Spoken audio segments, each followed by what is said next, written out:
Welcome student to this new topic refraction due to a prism. Generally आपने prism के बारे में पढ़ा होगा अपने 9th या 8th स्टैंडर्ड में. मैं उसका एक तो भी डायग्राम बना के आपको बता दूं.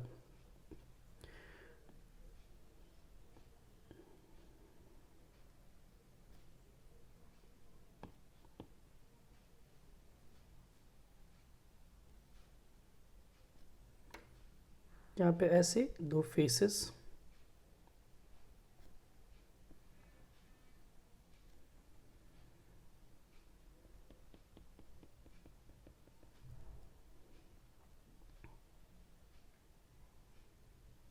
ये front face we can give name it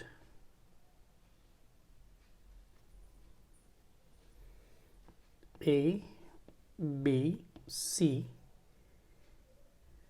Here it is D, E, F.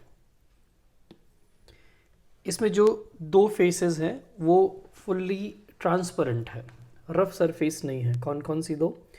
इसमें जो A, B, E, D and this one A, C, F, D, ये दोनों फेसेस ट्रांसपेरेंट है.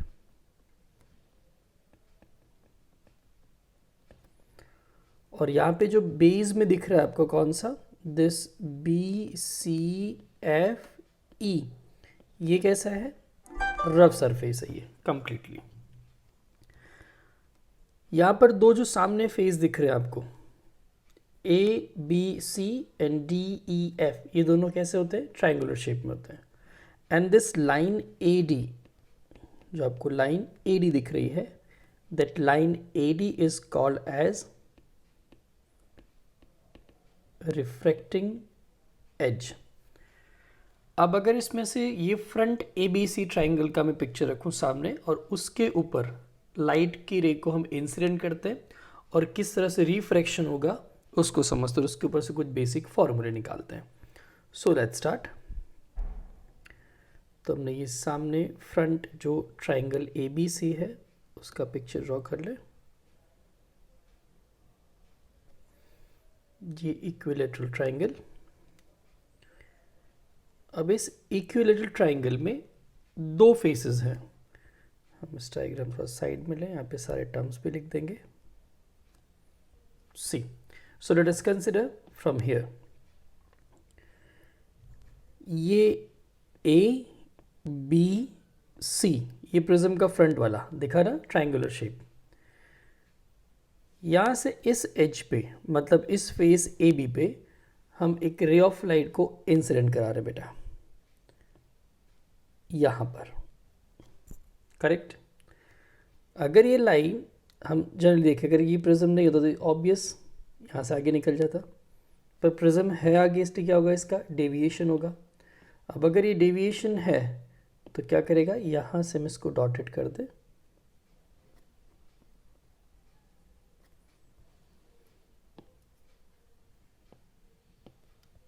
कि ये पाथ पे आगे निकल गया डॉटेड लाइन.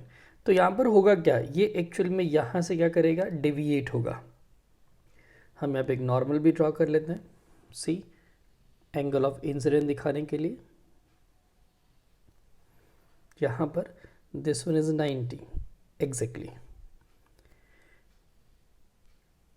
ये लाइन यहाँ से जब अंदर आई, सो ये डेविएट हुई, डेविएट होके इस तरफ रिफ्रैक्शन हुआ इसका. So due to refraction now it is incidenting on the other face, inside, अंदर की तरफ ही. वहाँ से फिर से ये डेविएट होगी. कैसे डेविएशन होगा? लाइक दिस, इमर्जेंट रे. अगर इसको भी हम पीछे एक्सटेंड करते हैं, so we can get this line, show करता है. तो ये जो लाइन दिख रही तुम्हें इंसिडेंट और उसके बाद क्या? रिफ्रैक्शन. तो यहाँ से we are giving name to them. Let's start. यहाँ से ray of light, this is P Q, ये है इंसिडेंट. यहाँ से रिफ्रैक्ट हुई, यहाँ पे रिफ्रैक्शन एंगल हम ले लेते हैं, लेट दिस इज R1. इस एंगल पे इंसिडेंट हुआ, सो दिस इज I. यहाँ पर एक और नॉर्मल ड्रॉ कर देते हैं.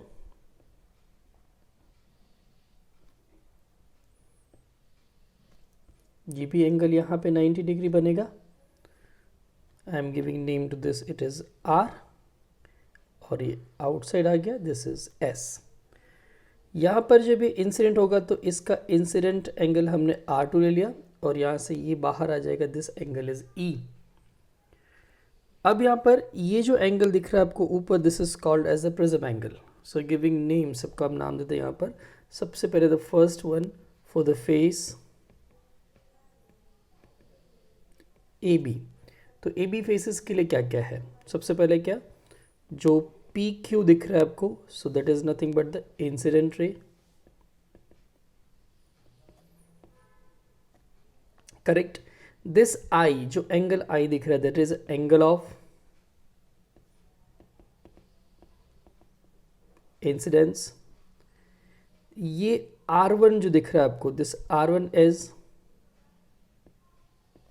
Angle of refraction. उसके बाद जो QR रे दिख रही है, वो एक्चुअल में इस फेस के लिए, हमने फेस ए बी के रिस्पेक्ट, तो वो रिफ्रैक्टेड रे हो गया.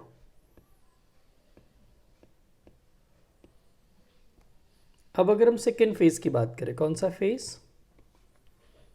Face A C.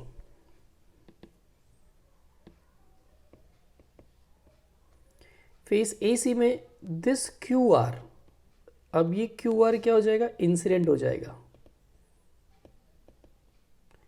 Incident ray. This R2 is angle of incidence. What about this E? So it is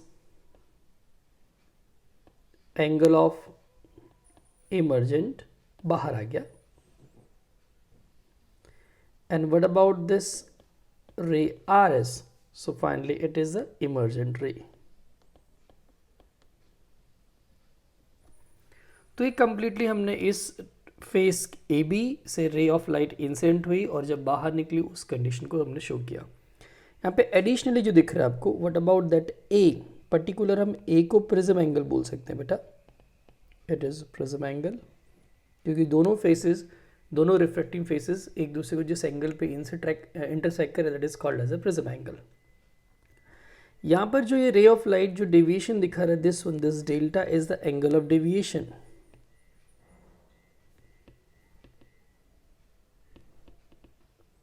कितनी रे ऑफ लाइट डेविएट हुई अपने पाथ से. तो अब यहाँ पे सारे कैलकुलेशन करते हैं. अब अगर इस ट्राइंगल के अंदर, इस फिगर में आप फोकस करो, एक क्वाड्रिलेटरल दिख रहा है आपको, दिस क्वाड्रिलेटरल ए क्यू, इसको भी एक नाम दे दें हम.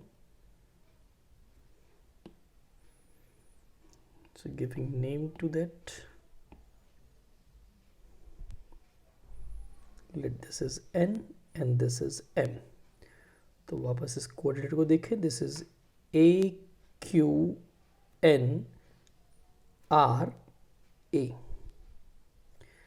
सो what about this quadrilateral? You can see इसमें दो एंगल तो 90 डिग्री बन रहे परफेक्टली. कौन कौन से एंगल 90 डिग्री बन रहे? एक तो यहाँ पर ये वाला, और एक दोनों एंगल 90 है. तो अगर हम उसको निकाल देते हैं तो डायरेक्ट जो दो बचेगा ए और एन, वो दोनों क्या हो जाएंगे? 180 होगा. तो फिर लिखते हैं कंप्लीटली, हम राइटिंग वर्क कर लेते हैं. So I am writing from figure,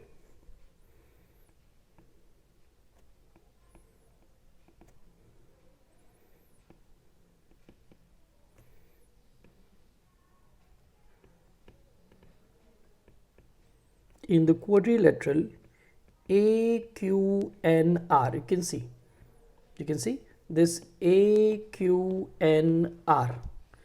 तो इस क्वाड्रिलेटरल के अंदर सारे एंगल ले लें. तो एंगल कौन कौन सा है?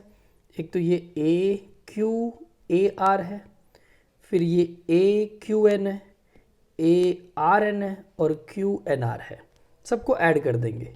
सबको ऐड करके कितना 360 डिग्री मिलेगा. ओके. नहीं ऐड करना तो डायरेक्टली कर सकते. क्यों? क्योंकि ये एंगल Q और ये एंगल R तो दोनों 90-90 है, तो हम उसको एलिमिनेट कर सकते हैं, कैंसिल कर सकते हैं. तो डायरेक्ट अगर लिखना है तो हम यहाँ पे सिंपली लिखेंगे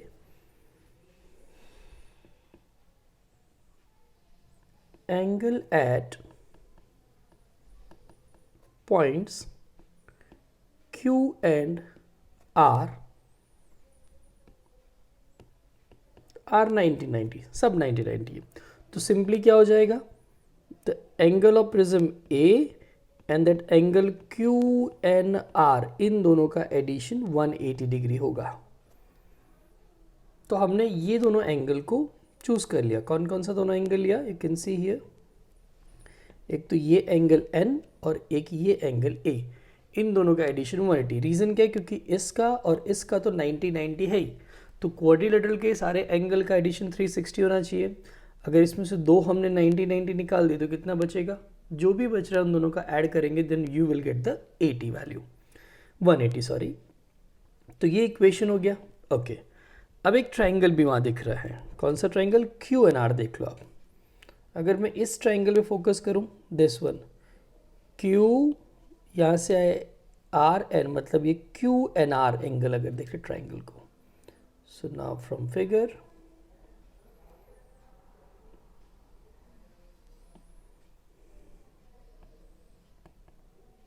in the triangle QNR. So in this triangle I can write RQN plus QNR and angle QRN, तीनों का addition 180।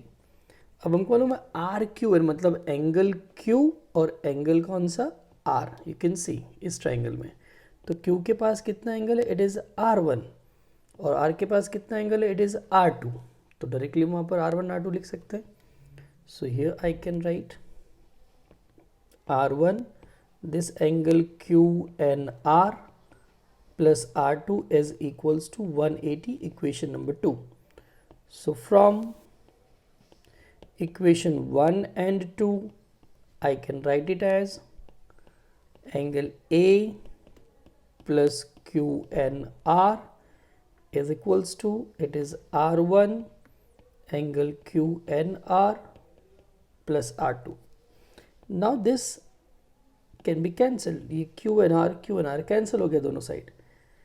Here you can write this angle directly as A, means this A is equals to R1 plus R2, equation number 3rd। ये masterpiece equation है, इसका use करेंगे बाद में। चलो, तो ये एंगल तो मिल गया हमको, यहाँ तक हमने फिनिश किया। नाउ अब अगर फिगर में यहाँ पे ध्यान देते हैं, see this I divides into two part, तो मैं यहाँ पर एक एंगल अपनी तरफ से एक नया नाम दे रहा हूँ। See I am giving it name as delta one, deviation delta one का हुआ। तो एक्चुअल में ये जो आई वैल्यू है, this I, it is dividing into two parts. ये तो दो पार्ट में डिवाइड हो रहा है, नहीं दिख रहा है, दो मिनट क्लियर कर देते हैं इसको।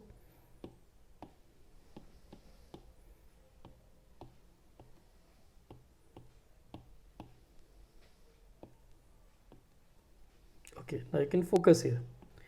This angle I, it is divided into two part, delta 1 and R1।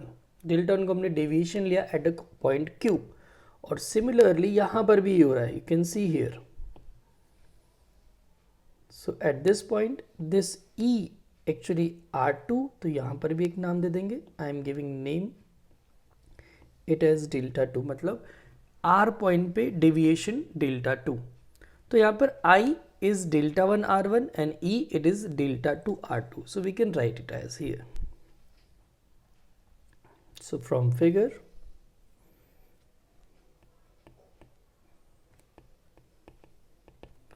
this angle I divides into two parts. It is R1 plus delta 1 and this E is equals to R2 plus delta 2.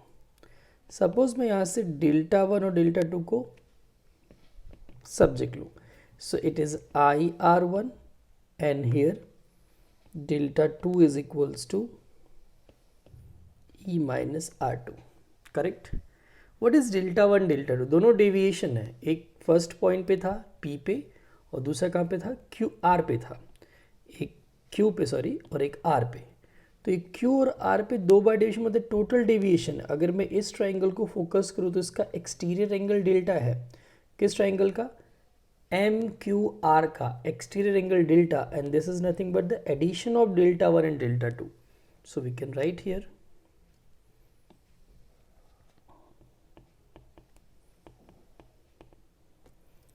Exterior angle of triangle. तो कौन सा triangle? It is M Q R, that is delta is equals to delta 1 plus delta 2. Substituting the value, this is I minus R1, this is E minus R2. So I can write it as I plus E minus R1 plus R2. We know this value is A, so delta is equals to I plus E minus A. This is the formula for the angle of deviation. लेकिन अब condition आती है, अगर हम इसको practical करेंगे तो बहुत जल्दी मालूम पड़ेगा, ऐसे थियोरेटिकली तो आइडिया नहीं आएगा आपको, लेकिन अगर हम प्रैक्टिकल रिजल्ट निकालें, चलो यहाँ पे पहले डिपेंडेंसी बता दूँ किस पे डिपेंडेंट है, कौन सा एंगल ऑफ डेविएशन। तो यहाँ पे नोट लिख दे रहा हूँ बेटा,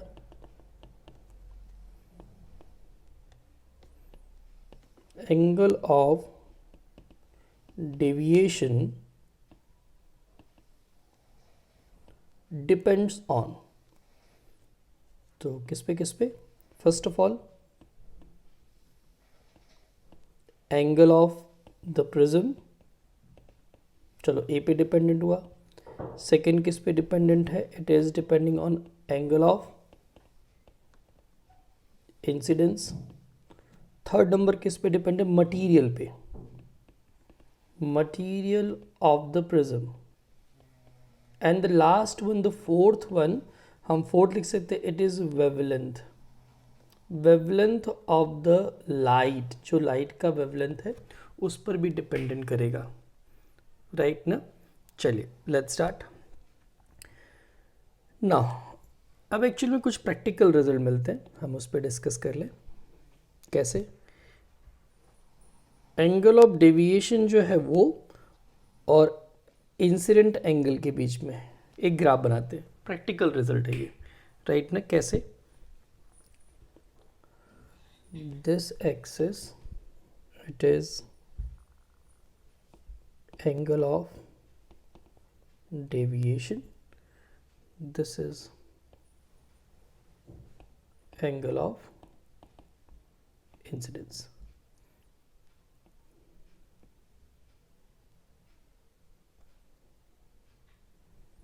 ये रिजल्ट है, क्या रिप्रेजेंट करता है? देखो सबसे पहले यहाँ पर रिप्रेजेंट करते लाइन एक,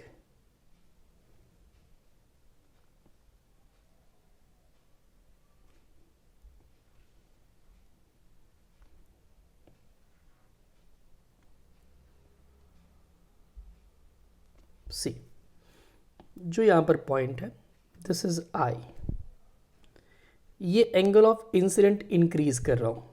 तो सबसे पहले आप देखो ये डेविएशन, अगर सपोज मैं इसको इंक्रीज करता जाऊँ तो एंगल ऑफ डेविएशन की वैल्यू रिड्यूस हो रही है। जैसे अभी यहाँ पर है इस एंगल के लिए, यहाँ पर आ जाएगा इस एंगल के लिए, यहाँ पर आ जाएगा इस एंगल के लिए। एक पर्टिकुलर एंगल ऑफ इंसिडेंट पे ये सबसे मिनिमम डेविएशन देता है, it is called as DM, minimum deviation. और एग्जैक्टली इस आई की वैल्यू पर ई सेम होता है।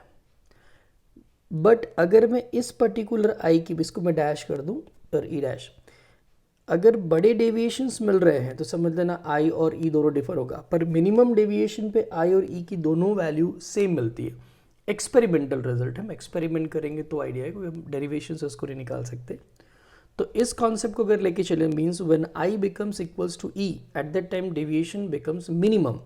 So let's start using that concept. So here for I is equals to E, this delta becomes T minimum. That's why formula, हमारा formula क्या? It was delta, तो वहाँ पे क्या हो जाएगा dm, you can see the formula ये रहा। तो यहाँ पे क्या कर सकता हूँ मैं, dm is equal, I plus E दोनों equal हो जाएगा तो 2I लिख सकता हूँ मैं वहाँ पर। So here it is twice of I minus A, मैं यहाँ पे रिप्रेजेंट कर दूँ because the delta was I plus E minus A। अगर इस फॉर्मूले का यूज़ करता हूँ, so this dm it is plus A, this is twice I, this I can be written as dm plus A by 2। Equation number दे देते हैं इसको, it was 3, this is 4th number, and here this is fifth number. Now using Snell's law at point Q and R, आप देखो figure पे आ जाओ, हम इस P और R पे क्या लगा रहे हैं, स्नेल्स लॉ लगा रहे हैं. इस P पे क्या ये एंगल हो जाएगा और ये एंगल हो जाएगा, एंगल ऑफ इंसिडेंट, यानी I और R1 लगेगा. यहाँ पर क्या होगा बेटा, R2 एंड E आ जाएगा. सो लेट्स स्टार्ट, यूज करते हैं इसको. सो वी कैन राइट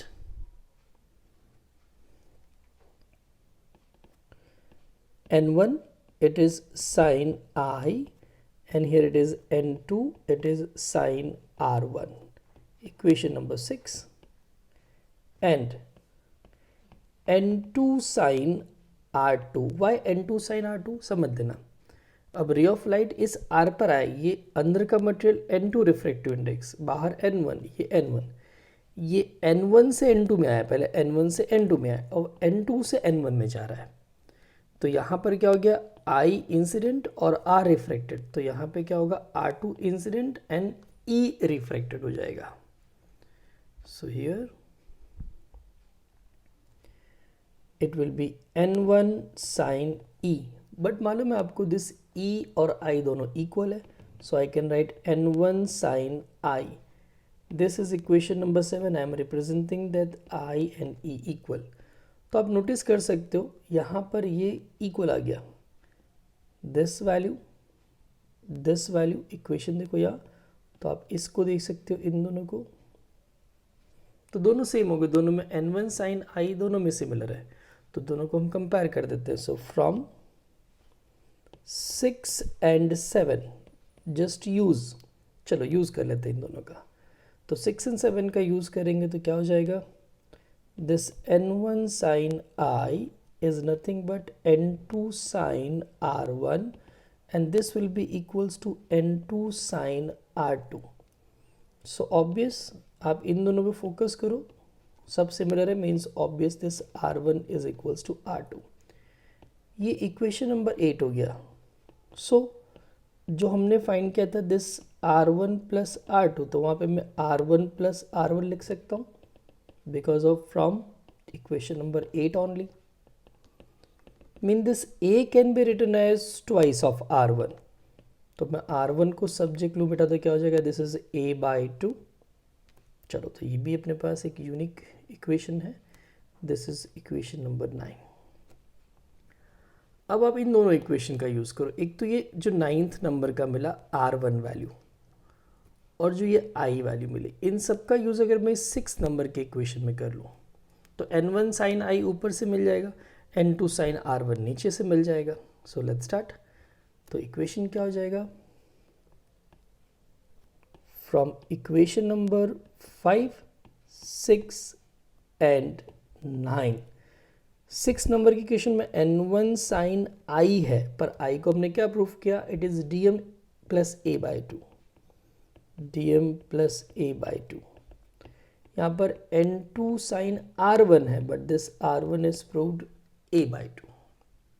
चलो यहाँ तक क्लियर. मैं अगर इस इक्वेशन में ऐसा लिखूँ,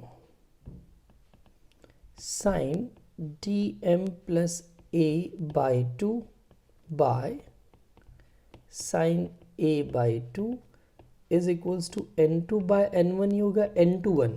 so what is this N21, ये है refractive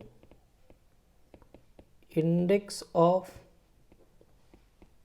material of prism with respect to surrounding. देखो सराउंडिंग कुछ भी हो सकता है, एयर हो सकता है, वाटर हो सकता है, जो भी हो जिसका रिफ्रैक्टिव इंडेक्स n है, उसके रिस्पेक्ट में हमने इसको लिख दिया. चलिए, तो यहाँ तक आई होप क्लियर. हमने यहाँ पे रिफ्रैक्टिव इंडेक्स का फॉर्मूला निकाले. अगर एंगल बड़े हैं तब के लिए परफेक्ट फार्मूला. लेकिन अब यहाँ पर भी कंडीशन आती है, अगर एंगल हम बहुत छोटे कर दें, very very very small angle की बात कर लेते हैं. कैसे, see, let if angle of prism is very small,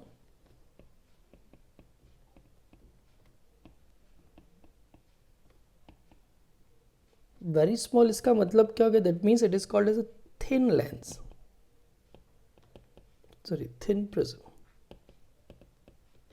क्योंकि आप एंगल कम बोल रहे हो, जैसे ये प्रिज्म है। अब एंगल छोटा होने का मतलब क्या हो गया, इसको और नैरो और नैरो और नैरो, ये क्या हो जाएगा, थिन बन जाएगा, एकदम थिन हो जाएगा। So when we are talking about the thin prism, in that case A becomes very small. तो जब ए ही छोटा हो जाएगा तो ये डीएम भी छोटा हो जाएगा, डीएम ऑल्सो वेरी स्मॉल, ये भी बहुत स्मॉल वैल्यू का बन जाएगा। तो ये जो फॉर्मूला आपको एग्जैक्टली ऊपर दिख रहा है, दिस n/1, ये अप्रॉक्स dm प्लस a/2 मालूम है ना, बिकॉज ऑफ कॉन्सेप्ट है this sine theta is approx theta होता है। तो अगर यहाँ पर देखें तो एक 2 cancel, it is n/1, this is dm plus a/a, simple cross multiplication, n/1 into a, it is dm plus a, n/1 a minus a is equals to dm। तो ये जो डेविएशन dm का फॉर्मूला आया, it is n/1 minus 1 and here it is a, this one। और ये show करता, मतलब यहाँ पे कंडीशन आती है that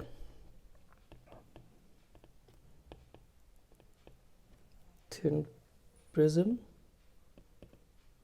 deviates light in smaller value, या फिर लेस डेविएशन, लेसर डेविएशन, बहुत कम डेविएशन होता है।